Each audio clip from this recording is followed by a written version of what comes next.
Esta é uma produção da sociedade civil com apoio da Fundação de Cultura Cidade do Recife e Secretaria de Cultura do Recife, através do edital de ocupação da Frei Caneca FM. Programa Recife Filosófico, filosofia para além da academia, aqui na Rádio Frei Caneca.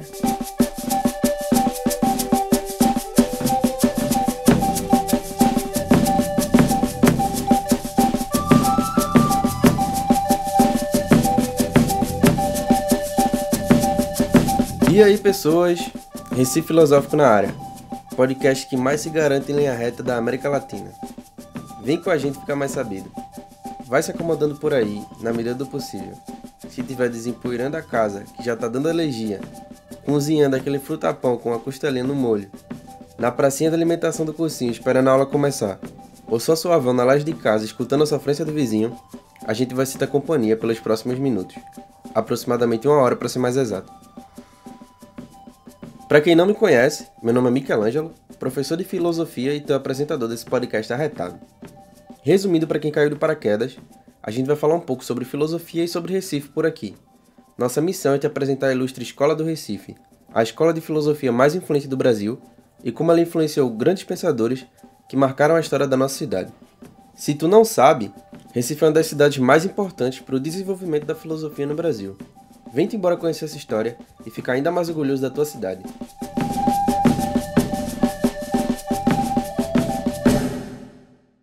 Hoje o papo vai ser daquele jeito arretado, porque a gente vai falar de um sujeito que foi figura-chave no Brasil do século XIX, e principalmente em Pernambuco, Joaquim Nabuco. O homem foi político, diplomata, escritor, pensador, abolicionista e tem uma ligação forte com Recife, já que nasceu aqui em 1849. Nabuco é lembrado principalmente pela luta contra a escravidão. Mas veja, ele não foi só abolicionista não. Ele também se meteu nas grandes discussões do Brasil no período de transição entre Império e República, sempre tentando pensar o futuro do país. Além disso, escreveu obras que são referência até hoje, como O Abolicionismo, de 1883, onde ele defende com firmeza o fim da escravidão como condição fundamental para a construção de uma nação moderna. Mas não vou entregar tudo agora não. Para começar, bora sentir o termômetro da rua. Tu já ouviu falar de Joaquim Nabuco? Sou capaz de apostar que sim. É muito difícil nunca ter ouvido falar desse nome por aqui na nossa cidade. Ele está espalhado por tudo que é canto de Recife. Hoje a gente vai entender melhor por que ele é tão homenageado por aqui. Realmente ele foi uma figura histórica muito relevante para a nossa cidade. E aí galera, meu nome é Tatiana Quinteiro, realizadora audiovisual e pesquisadora em comunicação e sou a entrevistadora deste podcast. E hoje viemos aqui no Parque da Jaqueira, vamos falar com o povo. E aí, bora embora? Como é teu nome? Maria José, mas pode me chamar de Nena. Nena, você já ouviu falar em Joaquim Nabuco? Sim, já ouvi. Escutei falar na escola quando eu comecei a estudar. Depois descobri ruas com o nome Joaquim Nabuco. Soube que ele era um grande abolicionista, né? Podemos dizer, da escravidão. fez parte ali do pessoal que colonizou.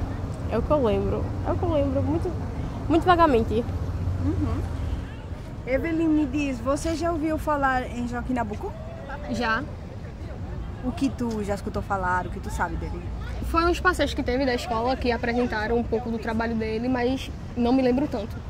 Como é teu nome? Luciana. Luciana, você já ouviu falar em Joaquim Nabuco? Já. O que tu escutou falar, ou tu sabe quem foi? O que tu conheces sobre? Não, eu não me aprofundei não. Só ouvi falar sobre o nome. Tá vendo tu? Quase todo mundo já ouviu falar nesse nome. Muito fácil dar de cara com a rua ou prédio com o nome dele por aí. Mas de fato, pouca gente sabe da importância do Nabuco. A gente tá aqui é pra isso mesmo, para que tu conheça melhor a história da tua cidade. Falando em história, o papo de hoje vai ser bem interdisciplinar. Joaquim Nabuco é muito estudado por historiadores do Brasil inteiro. Por isso, a gente trouxe aqui um grande especialista no assunto. O professor Sandoval é grande estudioso desse período que a Escola do Recife está inserida, que é a transição do Brasil Império para o Brasil República, e Joaquim Nabuco é central nesse processo. Professor, a gente agradece muito sua presença aqui no nosso podcast. Por favor, fique muito à vontade, se apresente para o povo, conte um pouco da sua trajetória. Boa tarde mais uma vez, Michelangelo, e a todos os ouvintes. Eu me chamo Sandoval José dos Santos, eu moro aqui em Jaboatão, na região metropolitana do Recife, e tenho uma trajetória um pouco interdisciplinar. Eu comecei meu curso na área de exatas, olha, depois mudei, sabe? Eu comecei a cursar matemática na UPE, depois fui mudança para física, depois abandonei física, e fui fazer teologia, aí sim me formei em teologia, fui fazer história para começar, e em história eu entrei na graduação na Rural, Universidade Federal Rural de Pernambuco, na Federal fiz o mestrado, e atualmente eu faço o doutorado em história. Eu sou daqui mesmo, eu nasci aqui mesmo em Pernambuco, e eu sou de zona rural, então eu tenho uma identificação um pouco com o Joaquim Nabuco nesse sentido, que a minha infância foi na zona rural, exatamente na zona rural também do Cabo, certo? E que foi a região de Joaquim Nabuco. Não vamos perder tempo não, já bora entrar de vez na vida de Joaquim Nabuco, a começar pela história de vida dele. Bora ver como ele chegou a se tornar essa figura tão importante. Como já falei, ele nasceu em Recife em 1849, filho do senador José Tomás Nabuco de Araújo. Desde cedo ele já cresceu no meio da política, convivendo com debates e decisões que moldaram o Brasil imperial. Ele estudou Direito em São Paulo, depois foi para o Rio de Janeiro e acabou virando deputado. Foi dentro da política que ele se destacou como uma das vozes mais firmes do movimento abolicionista. Nabuco acreditava que não dava para falar do progresso do Brasil enquanto existisse escravidão. Para ele, a escravidão era um atraso político, social e econômico. Além disso, Nabuco foi um grande escritor. Publicou romances, ensaios e principalmente textos políticos. O mais conhecido é o Abolicionismo, de 1883, que se tornou quase um manifesto contra a escravidão. Nesse livro, Nabuco argumenta que a abolição não era apenas uma questão humanitária, mas uma condição fundamental para o Brasil se tornar uma nação moderna e justa. Mas para falar melhor sobre esse período e sobre como Joaquim Nabuco foi importante nesse processo, a gente vai dar a falar para o professor Sandoval. Conta pra gente, professor, afinal, quem foi Joaquim Nabuco? Eu acho que todo pernambucano, principalmente, e o brasileiro no geral, deveria se perguntar quem foi Joaquim Nabuco. Porque, como você mesmo disse, o nome é conhecido, alguém já ouviu falar do nome Joaquim Nabuco, mas quem foi Joaquim Nabuco? Olha, Joaquim Nabuco foi uma pessoa tão ilustre que quando o Brasil queria ser bem representado, não tinha assim uma pessoa igual a ele, que pudesse representar o Brasil tão bem, devido à sua educação, à sua erudição. E, apesar de ter nascido na zona rural, o Joaquim Nabuco, ele é de Pernambuco, a família dele, de parte de pai, não. De parte de pai, a família dele é da Bahia, a família Nabuco de Araújo. E por andar muito, porque o pai dele realmente era juiz, e o juiz tanto faz estar numa província como em outra província, a justiça era centralizada na época do Império, então quando o pai dele passou por aqui nasceu o Joaquim Nabuco. Então não é que a família toda seja pernambucana, mas ele nasceu em 1949, no finalzinho da Revolução Praieira.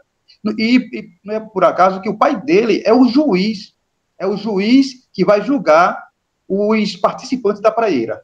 Interessante. Então, assim, isso vai marcar muito o Joaquim Nabuco. Então, ele, apesar de ter nascido aqui em Pernambuco, ele não cresceu com os pais, pois logo o pai foi transferido, depois para morar realmente no Rio de Janeiro, que era a capital do Império na época, e a família achou melhor, por causa da dificuldade da viagem, não levar ele recém-nascido. Então, entregaram ele à madrinha, a Ana Rosa, que era dona de um engenho muito famoso hoje. Quem estuda Joaquim Nabuco conhece o engenho Maçangana. Maçangana é um engenho que fica na zona rural do Cabo. Esse engenho não é da família de Joaquim Nabuco, é da madrinha dele, de Ana Rosa. Foi ela que criou Joaquim Nabuco até os 8 anos de idade, quando ela veio a falecer. Aí Joaquim Nabuco teve que morar com os seus pais verdadeiros. Mas é nessa fazenda, cheio de escravos, que ele tem o seu primeiro contato realmente com a escravidão e com os horrores da escravidão. E ele conta que esses primeiros anos influenciaram a vida dele para todo sempre.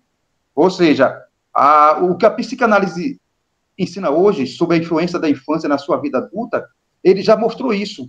Já mostrou isso quando ele conta a sua vida, quando ele faz uma autobiografia depois, chamado Minha Formação, e ele conta que realmente no Engenho Maçangana foi onde foi formada a sua personalidade, a sua primeira ideia sobre a escravidão. E Joaquim Nabuco, quando foi morar com os pais, teve uma boa educação. A família é de elite, vamos deixar isso bem claro. Joaquim Nabuco não era nenhum pobre, era de elite, ou seja, o pai dele era da elite, o avô dele também, da parte da mãe. A mãe dele é sobrinha do Francisco Paz Barreto, o famoso Marquês do Recife. Então, era realmente de elite. Então, ele teve uma educação boa, o seu ensino secundário foi no Colégio Pedro II, que era o colégio modelo para todo o Brasil. Então, a elite estudava ali. No Pedro II, ele fez o seu secundário lá. Lá ele conheceu pessoas que, no futuro, seriam grandes políticos, como o Rodrigues Alves, né, o presidente da República, são colegas de sala, né? Inclusive, Joaquim Nabuco costumava dizer que ele era muito melhor do que Joaquim Nabuco, porque ele tirava 10 em tudo. O Rodrigues Alves, eu vi outros testemunhos confirmando isso, que o cara era o 01 em todas as disciplinas. Então, o Joaquim Nabuco depois fez a faculdade de Direito, como toda elite, ele seguiu todos os caminhos que uma elite faz. Foi para a Faculdade de Direito de São Paulo, na época do Império, só existia 2 faculdades de Direito, uma em São Paulo e outra no Recife, uma para atender o Sul e a outra para atender o Norte. E Joaquim Nabuco, ele realmente começou lá em São Paulo, mas não terminou. Ele veio para o Recife e terminou aqui. Era comum você começar em uma faculdade e terminar em outra. O Rui Barbosa, o amigo dele, fez o contrário. Começou no Recife e terminou em São Paulo. Então, depois de formado, ele não foi logo para a vida jurídica, né? Ele foi trabalhar como jornalista, depois é que ele entra na vida política, e a partir daí, Michelangelo, eu posso dizer que a vida dele se divide em 3 fases, mas já não sou eu que diz isso, mas as pessoas que estudam ele. A primeira fase é a fase política dele, certo? Que vai, desde que ele se torna político em 78, quando ele se candidata e assume em 79, e vai até a proclamação da República, aí quando começa o ostracismo político, quando ele se autoexila, ele realmente não quer participar desse novo regime. Mas depois de uma década, nesse ostracismo, ele aceita um cargo da República e começa a sua terceira fase. Porque a segunda fase é uma fase de ostracismo político. Agora, intelectual é a maior fase dele. A maior fase de Joaquim Nabuco é essa fase na primeira década republicana de ostracismo político. As grandes obras que você conhece dele, o Estadista do Império, Minha Formação, Balmaceda, são tudo dessa época do ostracismo político dele, da proclamação da República, até ele aceitar um cargo em 1899 para o cargo de embaixador nos Estados Unidos. Aí começa a terceira fase, a fase da diplomacia. Esse é o Joaquim Nabuco, hoje imortalizado através de muitas e muitas obras. Nabuco não foi só um político qualquer. Foi alguém que entendeu que a abolição da escravatura não podia ser só uma lei jogada no papel. Ele defendia que a sociedade precisava mudar, que era preciso integrar os ex-escravizados como cidadãos plenos com direitos e dignidade. Infelizmente, muita coisa ficou pelo caminho. A escravidão acabou em 1888, mas a exclusão social e o racismo continuaram fortes no Brasil. Essa crítica que Nabuco já fazia naquela época segue atual até hoje. Esse episódio tá massa, vice. Vai ali tomar água rapidão, a gente vai só dar uma pausa e logo mais estamos de volta para seguir te apresentando essa grande figura de Pernambuco. Programa Recife Filosófico. Filosofia para além da academia.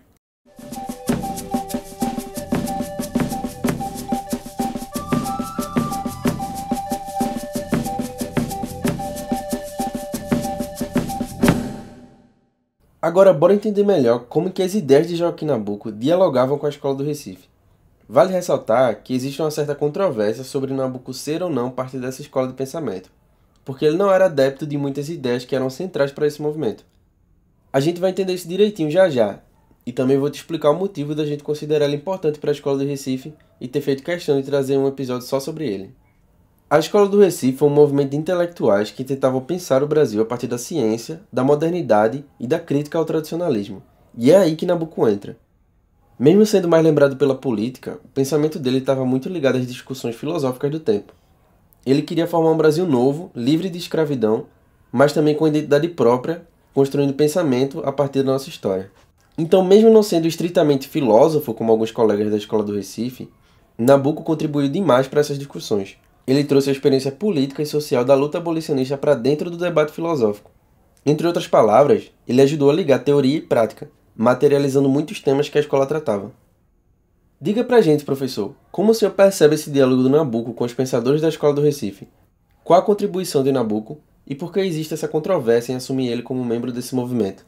Olha, muito boa essa sua pergunta, mas não é uma pergunta fácil. Tudo bem que, por mais que eu seja de história e não de filosofia, mas isso faz parte do meu recorte também. E uma coisa que a gente percebe, Michelangelo, quando a gente estuda a história do Recife, é que não existe um consenso sobre os componentes. O Nelson Saldanha, que escreveu o livro sobre a história do Recife, acho que na década de 70, ele mostra que a preocupação dele, o Nelson Saldanha, era realmente saber quem de fato era os componentes dessa escola. E o Nabuco não entra, certo? Mas ele disse que, ele mostra também que vai depender do autor. Tem pessoas que vai entrar numa escola, dessa escola, mas vai depender do autor. Então, nem todo autor coloca o Joaquim Nabuco como fazer parte dessa escola. Porque essa escola tem um grupo de pensamento, né? O evolucionismo, certo? Tem essa pegada com o germanismo, que você sabe melhor do que eu aí, uma pegada que Joaquim Nabuco nunca teve. Joaquim Nabuco tinha um apego à França e à Inglaterra, certo? Ele mesmo fica em dúvida, se tivesse que salvar um povo, qual povo ele salvaria entre a Inglaterra e a França? Então, assim, o germanismo não. O germanismo, como você muito sabe, né, foi quem trouxe para a Escola do Recife, foi o Tobias Barreto, né, que é o fundador realmente da escola. E você vê também que essa escola gira em torno de Tobias Barreto, de Silvio Romero, mas também gira em torno da Faculdade de Direito, não é isso? Então, o Joaquim Nabuco, para começar, Michelangelo, ele não é muito de Pernambuco, no sentido de que a sua atuação política era muito realmente no Rio de Janeiro e até no exterior. Em Pernambuco, eu não vejo ele com tanta atuação. Agora, as ideias que ele debate faz parte do mundo, sim, do mundo das ideias que, nessa época, está agitando, digamos assim, a intelectualidade. Está agitando.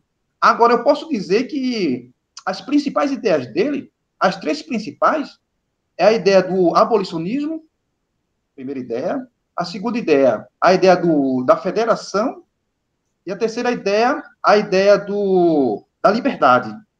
Tá? Sobre a liberdade, todo mundo vai estar debatendo, né? Mas sobre o abolicionismo, aí sobre a federação, já vai haver realmente muitos debates sobre isso. E ele vai ter a sua concepção particular, né? Sobre isso daí. Mas a briga dele, tanto antes da abolição como depois, ainda vai ser em torno do liberalismo, quer dizer, da federação, né? Que é o resultado do liberalismo dele, do seu pensamento político, né? Certo? Então, assim, eu posso dizer que a contribuição dele é mais indireta do que direta para a Escola do Recife. Tá vendo aí? Por isso que a gente fez questão de trazer o Nabuco, porque ele realmente pensou o Brasil filosoficamente. Nabuco defendeu o abolicionismo para muito além das questões práticas e técnicas. Na época, muito se debatia sobre superar a escravidão, mas não por uma questão moral, muito mais por questões econômicas e políticas. O Nabuco acreditava que o Brasil precisaria abolir a escravidão para superar um atraso moral e que sem isso a nação não poderia avançar rumo ao progresso. Diga aí, pô, isso é muito filosófico, tá ligado? E defender isso na época dele exigia muita coragem e firmeza, ainda mais sendo político. Nabuco era mesmo um homem à frente de seu tempo. Mas enfim, independente da gente considerar ou não o Nabuco como parte da Escola do Recife, é inegável a relevância dele para a história do país e para as discussões que esse movimento estava tratando nesse período tão marcante. Agora é o seguinte, bora entrar no tema central de Joaquim Nabuco, pelo que ele é lembrado de fato. Nabuco foi um grande defensor do abolicionismo, um dos maiores representantes do Brasil. Mas aliás, tu sabe o que é isso? Sabe quem foram os abolicionistas? Não.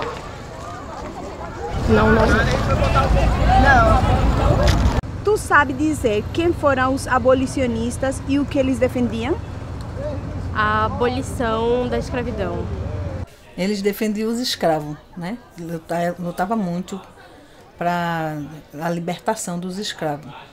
desde o tempo da princesa Isabel, né, que tem sempre tendo alguns abolicionistas, e ele foi um dos, né, que fez uma luta muito grande e expandiu a muitos lugares essa luta dele.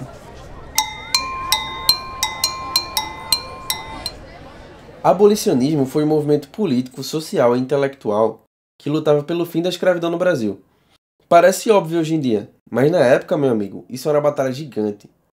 O Brasil foi um dos últimos países do mundo a acabar com a escravidão, e essa luta foi cheia de resistência, pressão popular, articulação política e muito enfrentamento. O abolicionismo foi um movimento muito importante para a história do nosso país, e seus representantes devem ser lembrados como figuras de fato muito ilustres. Mas vale a gente ressaltar aqui o contexto político disso, tá ligado? Nem todo mundo estava nessa aí por razões éticas e humanitárias não. Já se percebia que o fim da escravidão seria inevitável em algum momento. Então muitos políticos só estavam tentando amenizar o impacto negativo que isso poderia trazer para as elites da época, e pensar numa transição lenta, que não desagradasse essa galera. O consenso geral entre os abolicionistas era de que a abolição ocorresse de forma gradual e sem prejuízo para a turma que tinha um monte de escravos. E é aí que Joaquim Nabuco se destaca entre os abolicionistas. Professor, por que o Nabuco ficou conhecido como um dos principais representantes da luta contra a escravidão e como ele divergia dos abolicionistas de sua época? Olha só, veja só, a escravidão que existe desde a colônia, né, e vai até quase o final do Império, essa escravidão, ela foi apoiada socialmente, foi apoiada, digamos assim, pelos políticos, e parece que ninguém se levantava contra a escravidão negra, pelo menos a escravidão negra. A escravidão indígena, você vai perceber que uma ala da Igreja Católica já, digamos assim, combateu a escravidão indígena. Mas quando chega na escravidão negra, havia um consenso. Então, você se levantar no meio das pessoas que apoiam a escravidão, no meio dos colegas e dos eleitores que te colocaram no poder, e você falar contra eles, isso não é fácil. Então, ele se levanta no momento onde as pessoas apoiam a escravidão, inclusive todos os políticos que meteram o pau na escravidão, eles não foram eleitos para o mandato seguinte, para você ter ideia, como a sociedade era. Bastou ele e alguns colegas falar contra a escravidão, que logo, no próximo mandato, nenhum deles foi eleito. Então, falar contra a escravidão não era fácil. E mesmo assim, ele realmente tomou esse partido, essa briga que ele teve, né? Nós consideramos ele o maior abolicionista, mas ele não se considera assim, né? Ele coloca, se eu não estou enganado, o André de Rebouças, o maior que mais lutou, certo? É a percepção dele, para depois vir outra pessoa. Mas é ele que tem fama, porque é ele que vai para o exterior, é ele que realmente faz muito artigo, ele é um intelectual, ele é a cabeça, e termina que ele pegou toda essa fama, e o seu livro, ele é essencial. Quem lê o livro dele, chamado O Abolicionismo, que ele escreveu esse livro quando ele estava realmente na Inglaterra, 1884, quando ele perdeu para deputado, porque no primeiro mandato ele tinha falado contra a escravidão, então, como ele perdeu agora, ele resolveu dar um tempo lá na Inglaterra. Na Inglaterra, ele escreve esse livro. Quais são as ideias dele? Sabe? Nós sabemos que, depois desse debate que ele iniciou contra as pessoas no Senado, quer dizer, na Câmara dos Deputados, a turma começou a debater a abolição, mas era o seguinte, qual era a ideia? Acabar gradualmente. Essa ideia era uma ideia mais geral entre as pessoas que queriam acabar com a escravidão. Queria, entre aspas, né? Mas era mais forçado. Era gradual, ou seja, aos poucos. As pessoas que estão no poder, que estão se beneficiando, sempre querem uma transição gradual. A gente percebe isso quando se fala da anistia, lá da democratização. A turma queria deixar a ditadura e passar para a república, para a democracia, de uma maneira gradual. Ninguém queria fazer de vez. Então, a escravidão foi parecida. Queria ser feita gradual. Outra ideia, Michelangelo, é que os proprietários de escravos queriam ser indenizados. Essas duas ideias eram as ideias muito, assim, chegadas. Primeiro, abolição gradual. Segundo, indenizar os proprietários. Eles se achavam no direito de ser indenizado porque, para eles, o escravo era uma mercadoria, era uma propriedade, e a Constituição respeita o direito de propriedade. Então, quando o Nabuco está se levantando contra a escravidão, ele está se levantando contra a própria Constituição, contra o próprio direito, contra a própria justiça da época. É uma coisa muito grande o que ele está fazendo. nesse momento que ele começa a lutar contra a escravidão, já tinha sido aprovado a lei do ventre livre, 1871. Porque o movimento abolicionista para Nabuco começa em 79, quando ele assume ali o cargo de deputado. A segunda lei é a lei do sexagenário. As pessoas com 60 anos vai ser livre, quer dizer, liberto, né? Então, ele está realmente nesse cenário, numa luta para acabar com a escravidão. Quais são as ideias dele? Que a abolição não seja gradual, seja realmente rápida, certo? Momentânea, de vez, nada de gradual. Segundo ponto, que essa abolição seja feita pelo parlamento. Aí é uma questão muito interessante. Por quê? Porque muitas pessoas queriam fazer uma revolução. E o Nabuco, por mais que muito ache ele revolucionário, tem uma frase que pegou muito bem a vida dele. Ele era um revolucionário conservador, certo?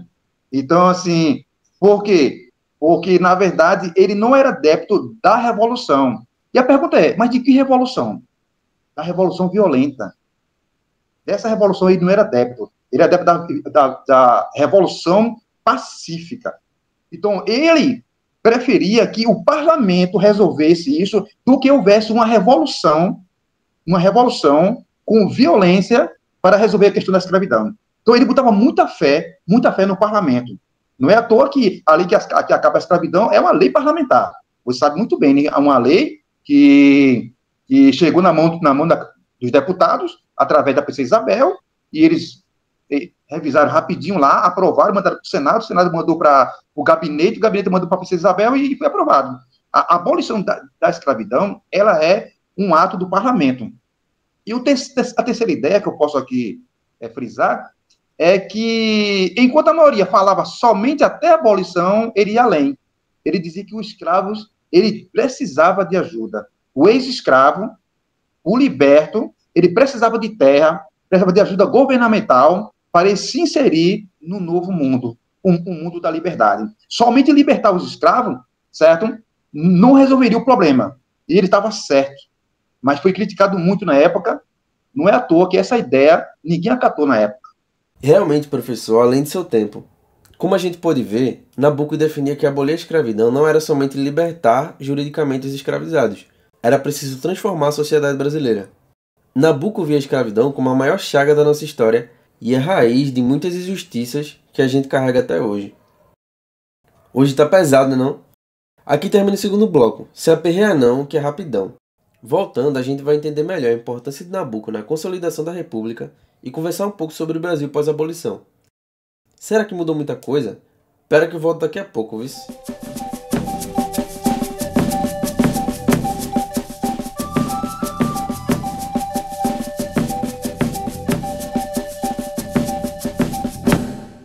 Programa Recife Filosófico. Filosofia para além da academia.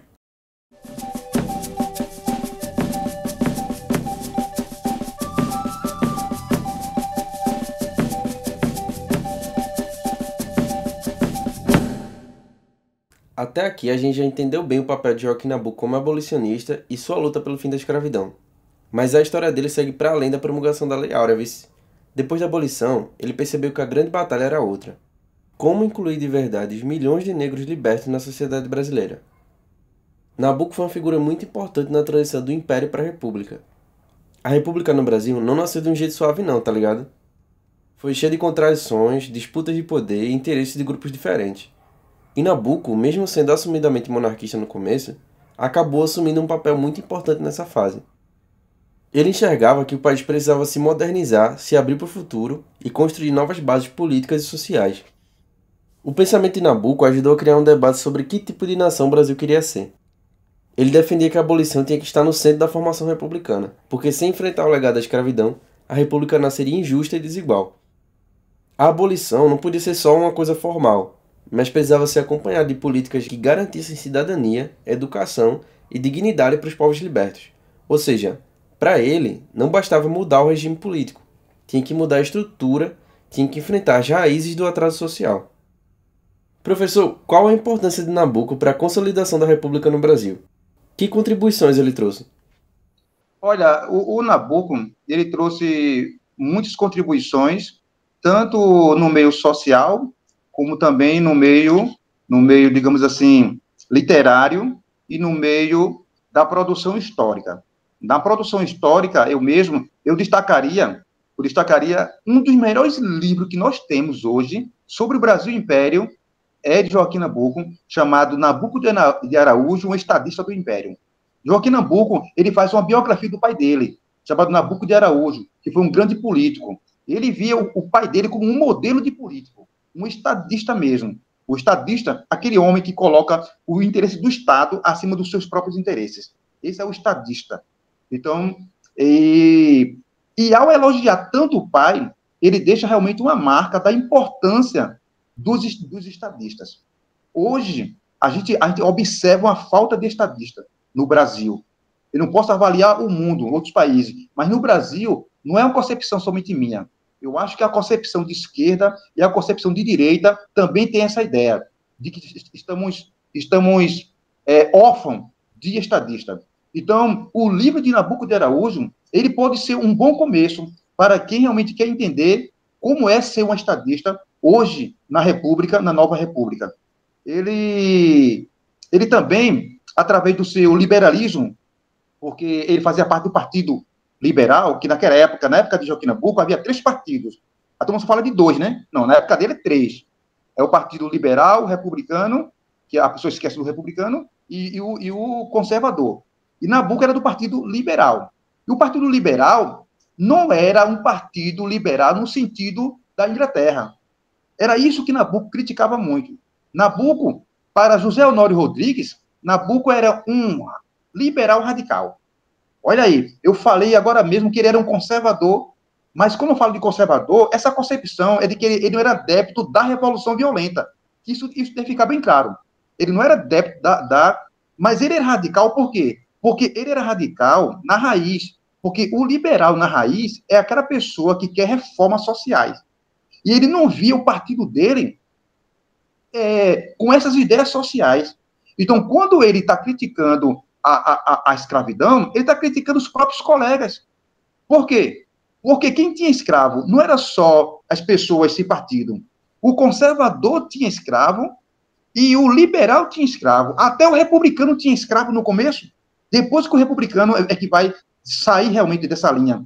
Mas então Nabuco, quando está criticando a escravidão, ele está criticando os seus colegas, por realmente pregar uma coisa e viver outra. Nabuco é uma pessoa que já está seguindo os passos do pai. Quando ele está colocando o interesse do Estado e também os interesses de uma classe que talvez o pai dele não chegasse a esse ponto. Mas Nabuco já tem uma inovação, quando coloca os pobres. Então, esse tema da pobreza é um tema muito importante. Quem da elite iria se preocupar com o pobre? Olha, quando uma pessoa que não tem dinheiro diz assim, o dinheiro não é tudo, aí você entende, né? Só um pobre diz isso, né? O rico, certo, já tem outra concepção. Então, é muito fácil uma pessoa pobre criticar o rico. É muito fácil, mas quando você vê um próprio rico criticando realmente o outro rico, criticando a elite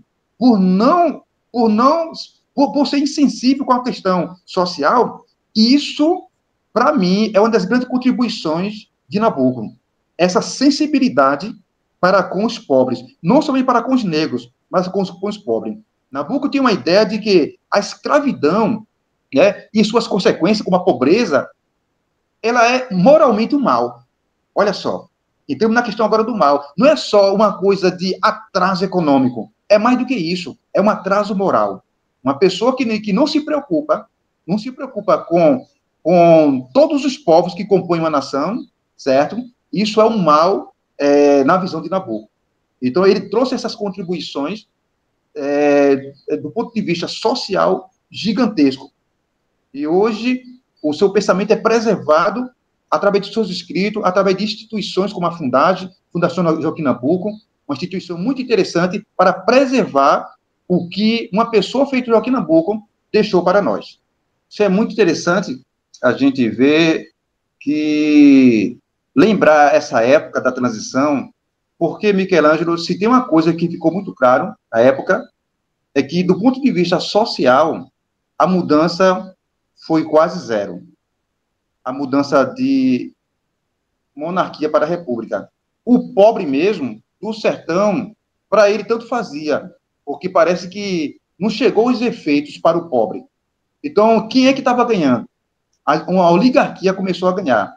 Olha, foi tão triste a República no começo, tão triste, que pessoas que eram monarquistas passaram a ser, aliás, pessoas que eram republicanos passaram a ser monarquistas depois que a monarquia acabou. Ficou com saudade. Daí você tira o nível de bagunça, digamos assim, de falcatrua, de politicagem. O coronelismo que existia no Império não tem a dimensão que tem na República. Então, a República ela é decepcionante. Não estou falando como monarquista, estou falando como uma pessoa da época. Estou tentando realmente pegar o pensamento da época em ver a República como uma decepção. Tudo bem que hoje é outra história, não vamos confundir as coisas. Mas na Primeira República, a gente vê essa que foi uma decepcionante. Agora, e o povo? Olha, o povo é o mesmo. O povo, a identidade nacional que existe no Império, ela continua na República, mas apesar que na República agora, nós temos um grupo de intelectuais, que é o pessoal da Escola do Recife, que está debatendo isso. A questão. Mas sabe qual é o problema disso tudo?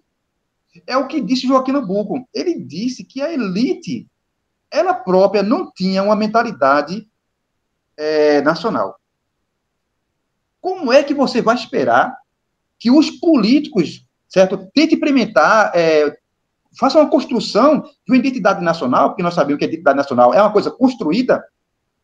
Como é que você quer uma construção se a própria elite que deveria fazer isso é uma elite que não tem uma mentalidade realmente brasileira? Por quê? Porque o próprio Nabuco se encaixa nisso. Ele não tem uma mentalidade brasileira. Nabuco, ele é cosmopolita, se a gente for usar essa palavra hoje, certo? Alguém que não é provinciano, ele não é ligado a essas coisas muito regionais. A gente sabe muito bem que, às vezes, a gente fica até com vergonha quando o Nabuco está falando, elogiando a Inglaterra e a França, e às vezes comparando com o Brasil. Você fica um pouco com vergonha.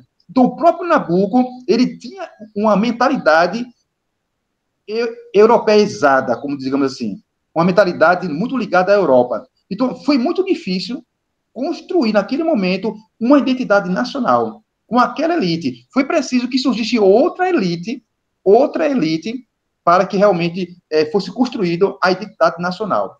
Agora, o que Nabuco deixou bem claro é a escravidão manchou a identidade nacional. A escravidão manchou. Então, isso leva a uma reflexão para a próxima geração de que os males que a escravidão deixou tinha que ser corrigido. Para construir uma identidade nacional, o problema da escravidão, os sinais dela, tinha que ser realmente exterminado de fato, e não somente na teoria. Então, nesse sentido, ao focar no pós-abolição, no escravo pós-abolição, ele está dando uma contribuição para a criação de uma identidade genuinamente nacional.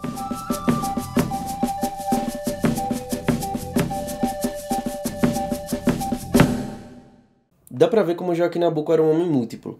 Político, escritor, diplomata, pensador. Um sujeito que marcou sua época, mas que também deixou reflexões que a gente precisa revisitar até hoje. Falando em hoje, bora trocar uma ideia. A escravidão foi oficialmente abolida em 1888, massa. Mas o que aconteceu com o povo negro depois disso? Teve acesso à terra, à educação, à saúde, à moradia digna? Tu já deve imaginar que não. Pelo contrário. O que rolou foi exclusão, marginalização e um estigma de racismo que até hoje marca profundamente o Brasil.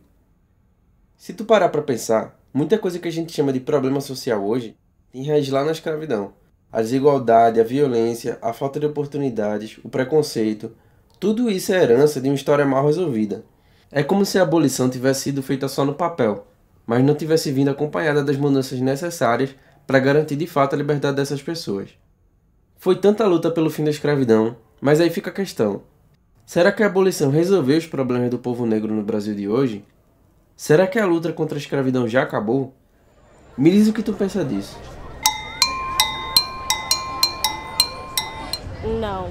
Não porque ela foi feita de uma forma... Ela foi feita por pressão, né? Por pressão popular. Foi feita uma resposta à pressão popular, mas ela não foi feita de forma que garantisse que as pessoas que estavam sendo libertas da escravidão, elas tivessem condições dignas de vida.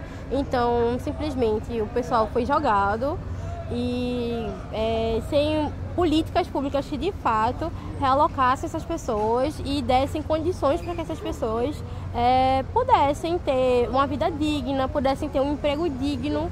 E essas pessoas ficaram à margem da sociedade. Isso explica, na verdade, muitos dos problemas que a gente tem hoje em dia em relação a isso. E muito do racismo que a gente sofre hoje em dia. Resolveu a libertação, né? Mas, querendo ou não, ainda tem muitos escravos, né? Não só escravo por ser cor negra, mas escravo até de pessoas brancas, né? Como esses exemplos de pessoas que viajam em grande proposta e quando chega lá fica sendo feito de escravo, independente de raça ou cor. Não totalmente, mas digamos que foi um passo importante. Porque diante do que aconteceu, né, lá atrás, hoje acho que o povo negro tem mais, como eu posso dizer, mais possibilidade entre muitas coisas. Mercado de trabalho, em dar opinião, conviver em sociedade. Isso foi um marco importante. Uhum. Aí tu acha que a escravidão ainda deixa marcas na nossa sociedade hoje? Com certeza, às vezes, creio eu que existe muito ainda, só que é abafado. Teve um caso recentemente que veio à tona, que era de uma família branca que deixava a doméstica trancada dentro de casa. Então acontece sim, mas creio que a mídia ainda abafa muito. Não resolveu. É só, maqueiam, mas o preconceito mesmo, racismo, vem acompanhado do machismo, que são falas diferentes, mas vem tudo junto. Acho que ainda falta muito. E tu acha que a escravidão ainda deixa marcas na nossa sociedade hoje? Acho. De que forma? Eu acho que está enraizado no ser humano. Eu acho que vem desde pequenininho até hoje. Eu acho que tem a ver com a educação também. Acho que é por aí, que é a base. A gente convive com muito preconceito ainda.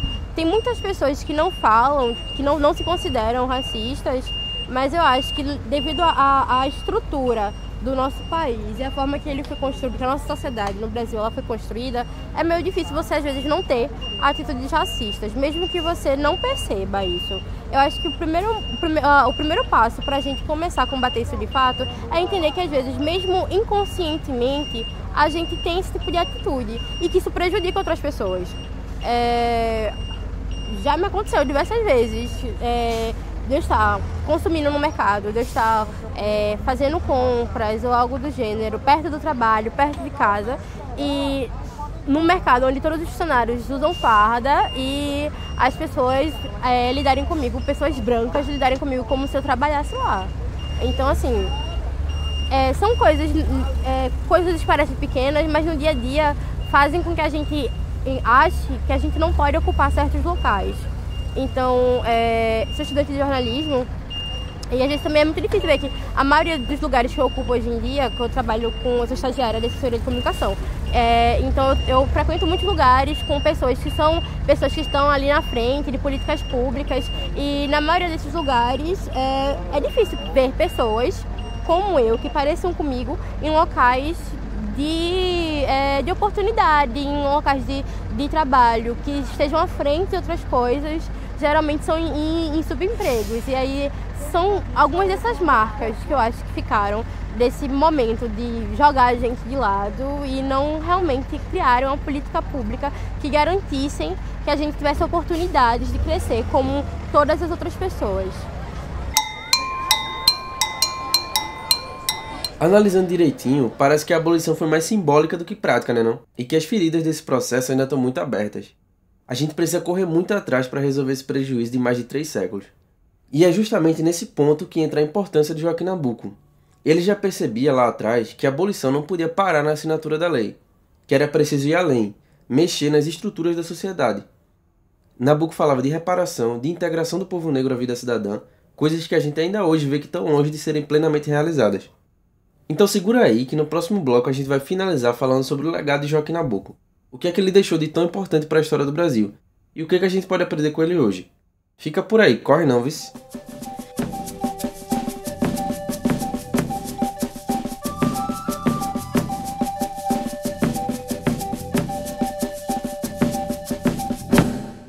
Programa Recife Filosófico. Filosofia para além da academia.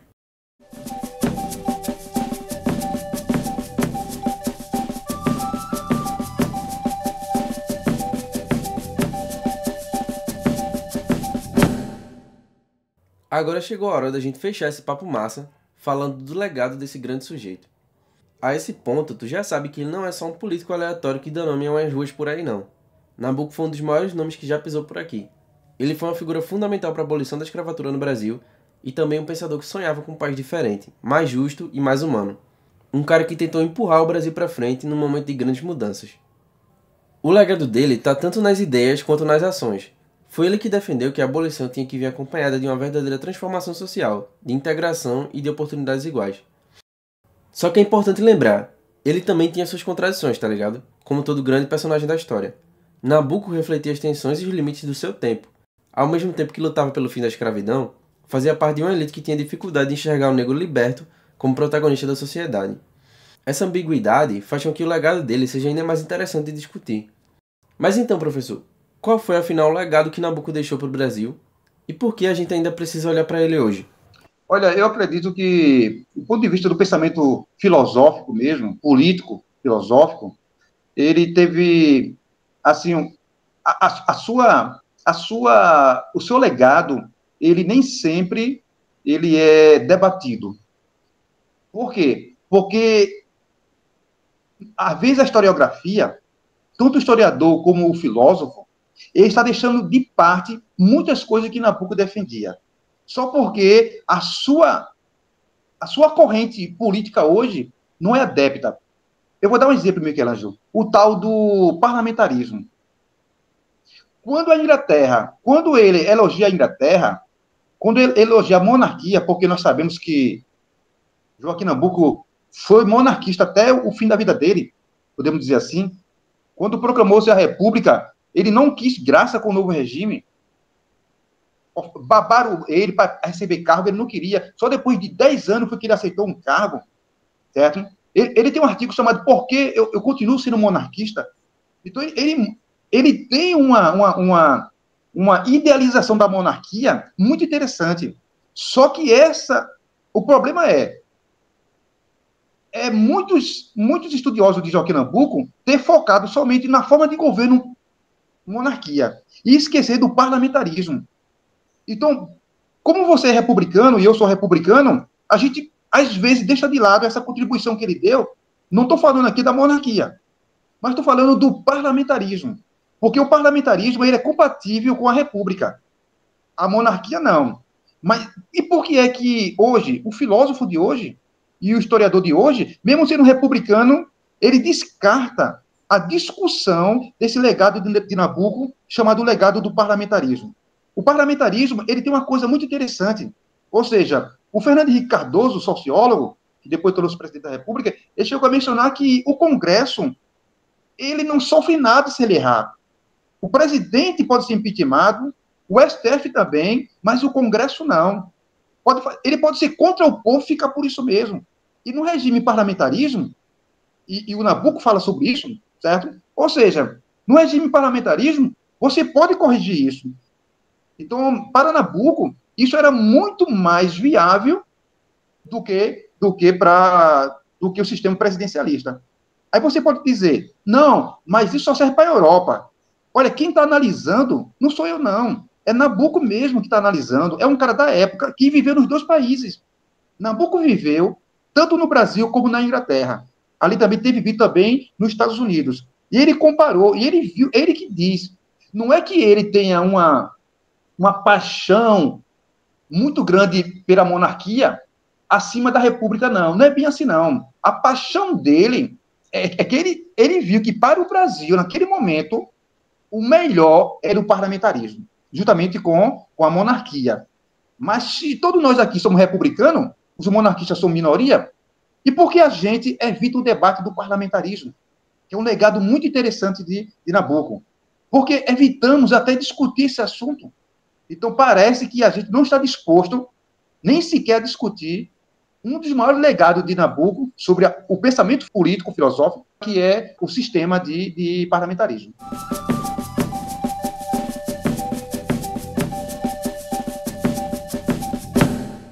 Agora me diz aí, que lição tu leva desse episódio?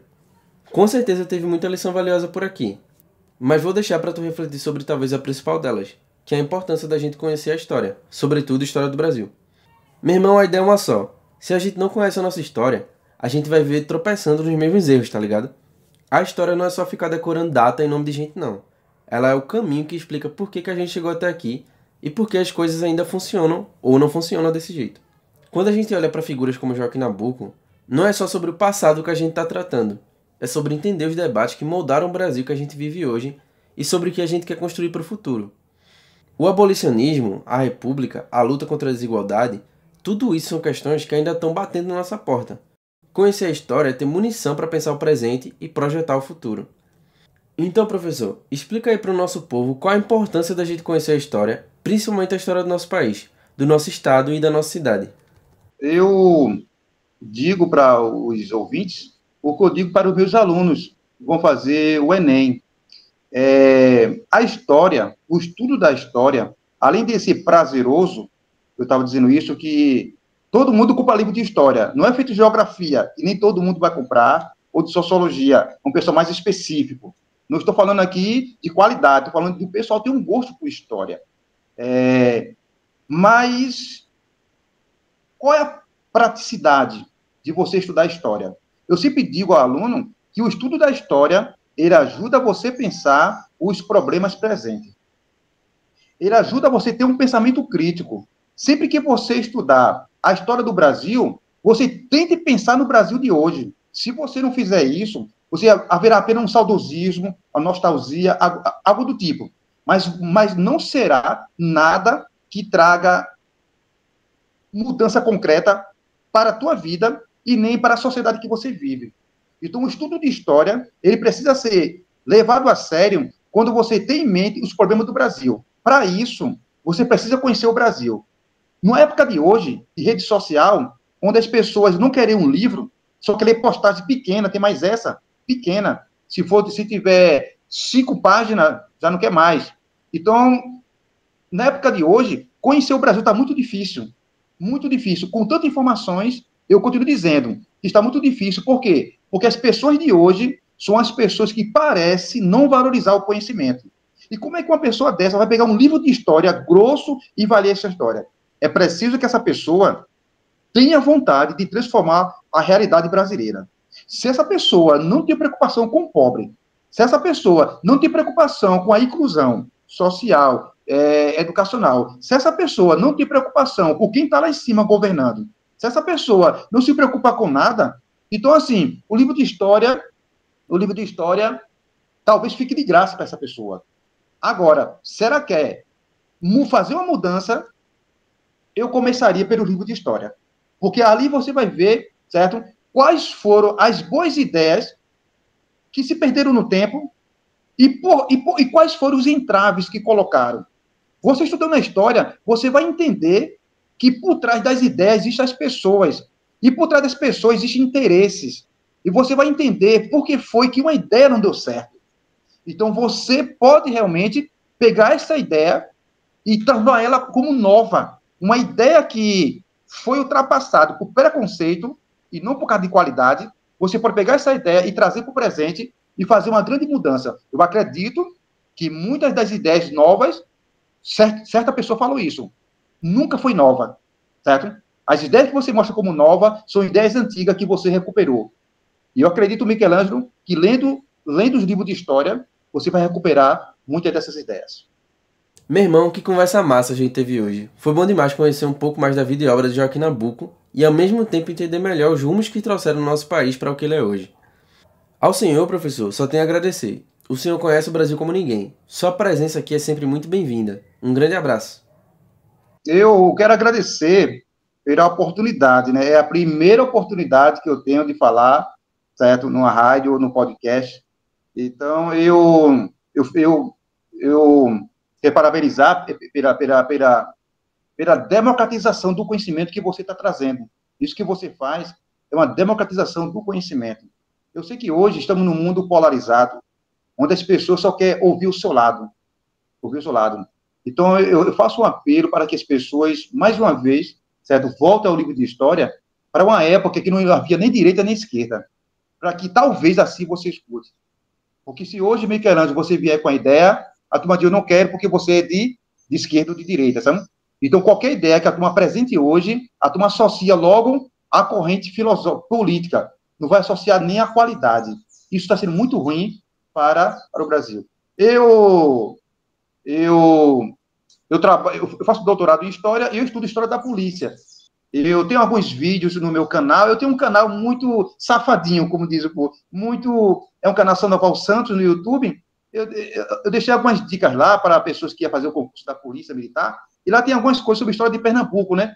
Eu tenho lá algumas aulas que eu coloquei, de 5 a 10 minutos, o pessoal. No Instagram, eu tenho também Sandoval Santos, né? Mas se colocar @sandoval.monstro, vai encontrar mais rápido, que é o meu primeiro que eu fiz, sandoval.monstro.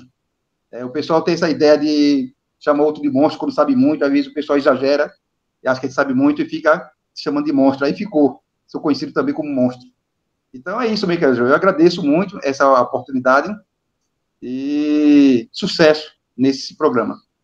É isso, pessoas. Conversa muito massa, mas a gente vai encerrando por aqui. E aí, gostassem? Quem não gostou é peido azedo, digo logo. Agradeço muito tua companhia e já tô ansioso para te encontrar de novo por aqui. Espero que tu esteja curtindo isso tanto quanto a gente. Semana que vem tem mais, vice. Mesmo dia, mesmo horário. Nossa jornada por aqui segue por muitos episódios ainda. A gente vai continuar nossa viagem por esse Recife cheio de filosofia e história para contar, conhecendo outros pensadores e movimentos que marcaram a história do Brasil e, claro, sempre trazendo vocês para participarem com a gente. Fique esperto e segue a gente lá no Instagram, @podcastrecifefilosófico. Lá tem bastidores, curiosidades, bibliografia, meme e até indicação de rolê barato para tu fazer com a boizinha ou com o boizinho aqui em Recife. Indica pros teus amigos, pro professor, pro vizinho e até pros colegas, aqueles que tu não tem intimidade para chamar de amigo. Se quiser ouvir o episódio com calma depois, ele está disponível no Spotify como Podcast Recife Filosófico e no YouTube tu também encontra com esse mesmo nome. Vou ficando por aqui, vice, mas deixa um cheiro no coração de vocês tudinho. Até a próxima, jovem, não te esquece que a filosofia é coisa do povo. Tamo junto, donzela.